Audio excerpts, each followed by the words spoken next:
Dans la nuit silencieuse du Sahel, un grondement mécanique a soudain brisé l'obscurité. En quelques minutes, le ciel s'est embrasé, illuminant la savane comme un théâtre de feu. Ce n'était pas un simple affrontement, c'était l'instant où l'histoire a changé de visage. Pour la première fois, le Burkina Faso, guidé par Ibrahim Traoré, démontrait qu'il pouvait frapper, se défendre et défier ceux qui, depuis des décennies, pensaient contrôler son destin. Ce récit n'est pas celui d'une bataille ordinaire. C'est l'épopée d'un peuple qui refuse l'asservissement, qui transforme la douleur en courage et l'oppression en énergie créatrice. Car derrière chaque explosion, il y avait un message. L'Afrique se lève. Et cette fois-ci, le monde entier ne peut plus détourner le regard. Alors, laissez-moi vous emmener au cœur de cette révélation, là où la vérité bouscule les certitudes, où le nom d'Ibrahim Traoré devient le symbole d'une Afrique nouvelle.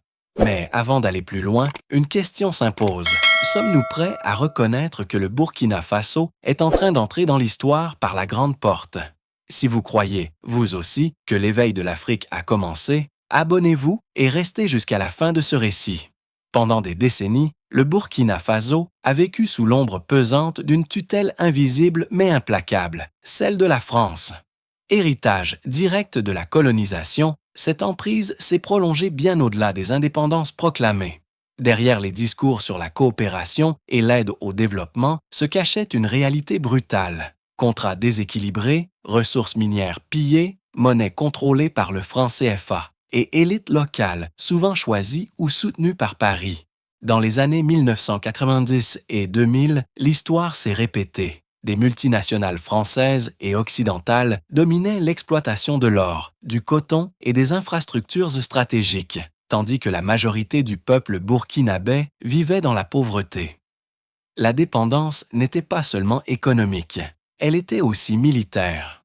La présence de bases, de conseillers et de forces spéciales françaises sur le territoire burkinabé avait pour mission officielle de lutter contre le terrorisme.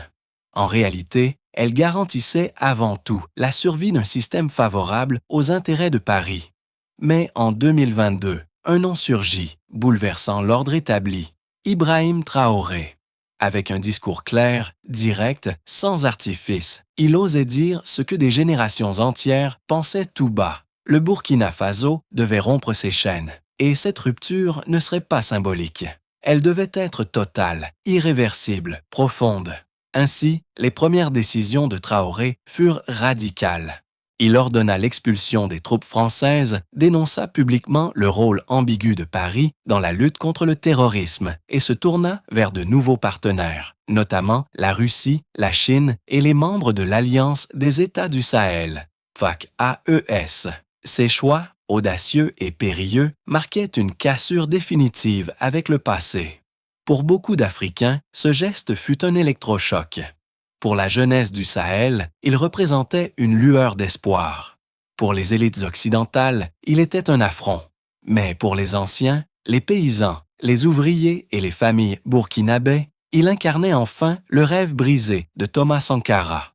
Un Burkina Faso libre, souverain, maître de ses ressources et de son avenir. Cette rupture historique est la clé pour comprendre les événements qui allaient suivre. Car chaque action, chaque bataille, chaque contrat conclu par le Burkina Faso sous Traoré ne peut être interprété qu'à la lumière de ce divorce avec l'ancienne puissance coloniale. Mais ce divorce n'était pas seulement un cri de rébellion, c'était aussi le prélude à un engagement colossal, où argent et or allaient être échangés contre une puissance militaire inédite. Jamais dans l'histoire du Burkina Faso, un contrat militaire n'avait atteint une telle ampleur. Ibrahim Traoré, conscient que l'indépendance proclamée doit être défendue par la force, a choisi de frapper un grand coup, négocier avec la Chine un accord militaire d'une valeur colossale. Mais là où réside l'audace absolue, c'est dans le mode de paiement.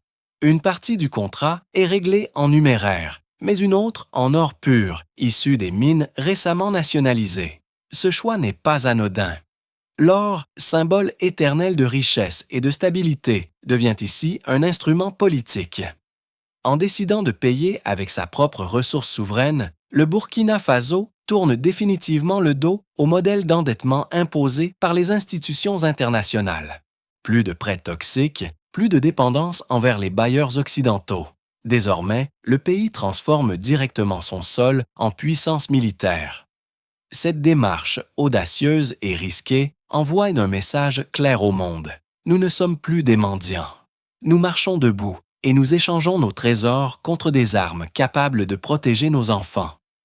Pour de nombreux Africains, cette image d'un pays qui monnaie son or pour acheter son avenir résonne comme un acte de dignité retrouvée. Le contenu du contrat lui-même impressionne par son envergure.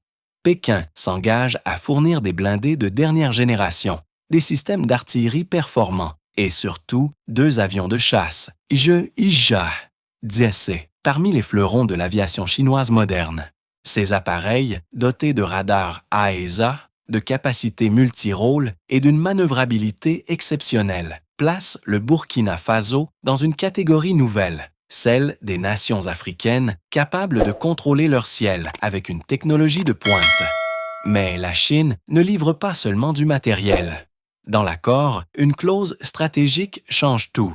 Pékin s'engage à former des pilotes burkinabés, garantissant ainsi une maîtrise nationale de ces équipements sophistiqués. Pour Ouagadougou, cela signifie que les avions ne resteront pas symboliques, mais qu'ils deviendront une arme réellement opérationnelle. Ce partenariat, financé à la fois par l'argent et par l'or, scelle une alliance qui dépasse le cadre militaire. C'est un pacte de confiance, une démonstration que le Burkina Faso n'est plus une périphérie dépendante, mais un acteur central dans le nouvel échiquier africain. Désormais, chaque blindé, chaque obus, chaque décollage de JADC incarnera une vérité. La souveraineté s'achète, mais elle se paie avec courage et détermination. Et parmi les premières acquisitions de ce contrat monumental, ce sont les blindés chinois qui symbolisent le bouclier terrestre du Burkina Faso. Dans les rues de Ouagadougou, comme dans les villages reculés du Sahel, un souffle nouveau se fait sentir. Les convois militaires mieux équipés, les patrouilles appuyées par des blindés modernes, les unités aériennes en formation. Tout cela se traduit par une impression palpable de sécurité. Les populations, longtemps habituées à vivre dans la peur constante des attaques djihadistes, voient peu à peu s'effriter ce voile de terreur. Les marchés rouvrent, les enfants retournent à l'école, et un mot renaît dans les conversations quotidiennes, espoir. Cette amélioration de la sécurité nourrit un autre phénomène capital, la confiance retrouvée envers l'État. Là où l'on accusait autrefois les dirigeants d'impuissance ou de soumission aux puissances étrangères, on voit aujourd'hui un président, Ibrahim Traoré, qui agit concrètement pour protéger son peuple. Pour la première fois depuis des décennies, l'autorité politique et militaire se confondent dans une même vision, celle d'un Burkina Faso, debout, souverain et maître de son destin. Mais cette avancée s'accompagne d'un danger insidieux. Les puissances occidentales, voyant leurs intérêts économiques et stratégiques menacés, n'abandonneront pas facilement. Le scénario le plus redouté se dessine déjà, financement de groupes armés, infiltration de mercenaires, exploitation illégale des mines d'or afin de déstabiliser le pays de l'intérieur. Cette guerre de l'ombre, moins visible mais redoutablement efficace, pourrait miner les progrès sécuritaires. Ainsi, derrière la confiance retrouvée, demeure une vigilance extrême. La menace est désormais plus sournoise, plus difficile à identifier, mais tout aussi mortelle. Sur le plan politique, l'impact de ce basculement est colossal. Le Burkina Faso n'est plus perçu comme une périphérie silencieuse de l'Afrique, mais comme le cœur battant d'une révolte continentale contre le néocolonialisme. Dans les rues de Bamako, Niamey et même Kinshasa, le nom de Ouagadougou est scandé comme un symbole de résistance. Des mouvements citoyens brandissent des drapeaux du Burkina Faso aux côtés de slogans « L'Afrique aux Africains ». Face à cette effervescence, les médias occidentaux déploient dans leurs propres armes, la propagande. À Paris, Londres et Washington, les unes accusent Traoré de autoritarisme, de aventure dangereuse ou encore de dépendance à la Chine et à la Russie. La figure du jeune capitaine est diabolisée, décrite comme une menace à la stabilité régionale. Pourtant, cette rhétorique a de moins en moins de prise sur les opinions africaines, qui voient en lui un dirigeant authentique, en rupture avec la soumission héritée de la colonisation. À l'intérieur du pays, Ibrahim Traoré consolide son pouvoir. Il réforme en profondeur l'armée, purgée de ses éléments suspects, et met en place un nouveau serment militaire centré sur la loyauté envers la nation et non envers les puissances étrangères. Son mot d'ordre devient une devise nationale. Burkina Faso, la liberté ou rien. Cette phrase, criée dans les casernes, peinte sur les murs, résonne comme un serment collectif. Ainsi, au-delà de la sécurité retrouvée, une véritable révolution politique s'enclenche.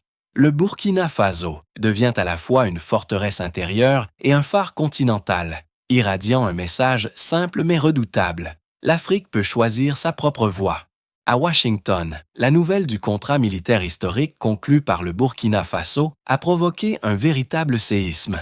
Pour les stratèges américains, il ne s'agit pas simplement d'un accord bilatéral, c'est une remise en cause directe du système mondial que les États-Unis ont façonné depuis la fin de la Seconde Guerre mondiale. Le principe fondateur, l'Afrique dans l'orbite occidentale, vacille dangereusement. Les services de renseignement, notamment la CIA, redoublent alors d'activité. Leurs rapports internes s'alarment d'une Afrique de l'Ouest glissant vers une zone d'influence sino-russe. Des agents infiltrés sont mobilisés, non seulement pour collecter des informations sur les opérations minières et militaires, mais aussi pour tisser des réseaux de déstabilisation. L'arme médiatique complète l'arme clandestine. Les grands journaux américains martèlent le discours d'une Afrique en danger, prisonnière de nouvelles dépendances. L'Union européenne, de son côté, exprime ses craintes sous un autre angle.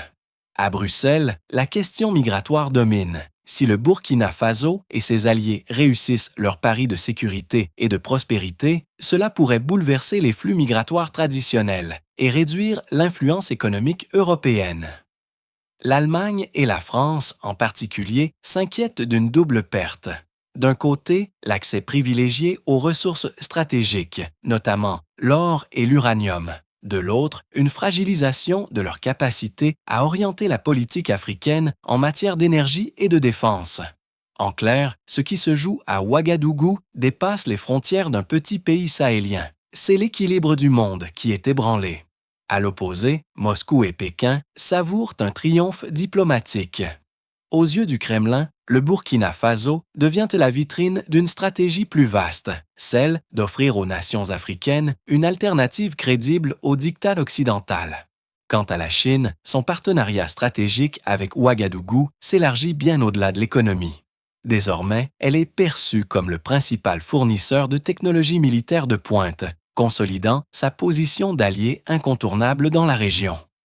Dans les colonnes des grands médias internationaux, un nom revient avec insistance, Ibrahim Traoré. Des magazines titrent sur « Le soldat de l'Afrique »,« Le capitaine rebelle » ou encore « Le jeune chef d'État qui défie l'Occident ». La presse, parfois admirative, parfois critique, s'accorde néanmoins sur un point. Le Burkina Faso n'est plus invisible, il impose sa place dans les débats mondiaux. Mais c'est surtout en Afrique que l'écho est le plus retentissant. À Bamako, à Niamey, à Conakry, la population salue ce tournant comme la preuve éclatante que le continent peut reprendre la main sur son destin. Les drapeaux burkinabais flottent lors de manifestations populaires. Les slogans appellent à une unité africaine affranchie des chaînes coloniales. Ce mouvement dépasse largement le seul Burkina Faso. Il devient un signal continental. Ainsi, ce que l'Occident perçoit comme une menace, l'Afrique le célèbre comme une renaissance. L'histoire retiendra que dans les années 2020, un petit pays sahélien, guidé par un jeune capitaine nommé Ibrahim Traoré, a osé défier l'ordre établi et tracer une route nouvelle. Alors que les chancelleries occidentales pensaient avoir cerné les contours du partenariat militaire entre le Burkina Faso, la Chine et la Russie, un nouveau coup de théâtre est venu bouleverser la donne. À Ouagadougou, dans un discours solennel retransmis en direct, le président Ibrahim Traoré a annoncé la création d'une base de formation militaire conjointe. Située dans une zone stratégique du pays, cette base accueillera des instructeurs russes et chinois, chargés non seulement de former les soldats burkinabés à l'utilisation des blindés, de l'artillerie et des avions de chasse, Jikakishadi et Setse, mais aussi de transmettre des doctrines modernes de guerre asymétrique et de cybersécurité. Pour les diplomates occidentaux, cette nouvelle a eu l'effet d'un choc électrique. Jamais un État sahélien n'avait encore franchi un tel seuil d'indépendance stratégique, en ouvrant ses portes à deux puissances rivales de l'Occident en même temps. Les analystes militaires à Paris et à Washington y voient une escalade, une volonté claire de Traoré de transformer son pays en forteresse souveraine, capable non seulement de se défendre, mais aussi d'inspirer ses voisins. La réaction des populations africaines, elle, est bien différente. Dans les rues de Ouagadougou, on applaudit ce geste audacieux. Pour beaucoup, il s'agit d'une revanche historique. Après des décennies de domination étrangère, le Burkina Faso affirme haut et fort qu'il choisit désormais ses propres alliés, sans demander l'aval de quiconque. À mesure que la nouvelle de cette base militaire conjointe se propage, une image s'impose dans l'imaginaire collectif. Ibrahim Traoré, ce jeune capitaine devenu président, apparaît comme l'architecte d'un nouvel ordre africain. Les médias internationaux, parfois admiratifs, parfois inquiets, le surnomment désormais le soldat de l'avenir africain.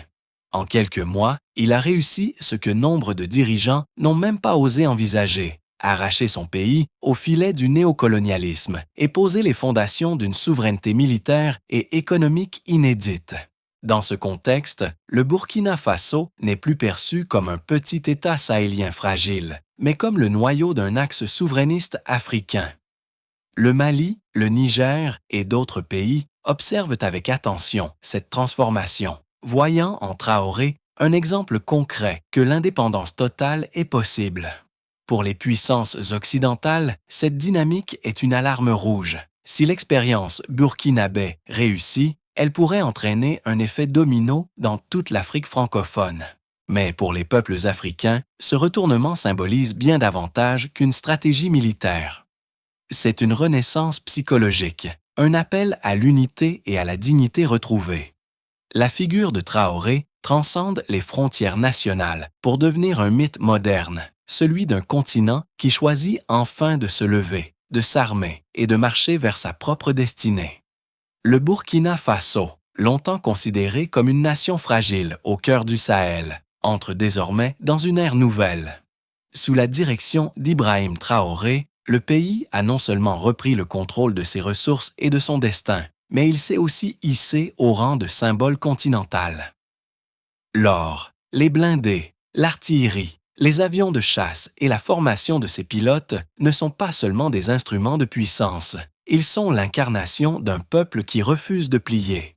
Dans les rues de Ouagadougou, une phrase circule de bouche en bouche. « Nous ne demandons pas la permission d'être libres, nous avons choisi de le devenir. » Cette conviction, partagée par des millions de Burkinabés, résonne aujourd'hui à travers toute l'Afrique.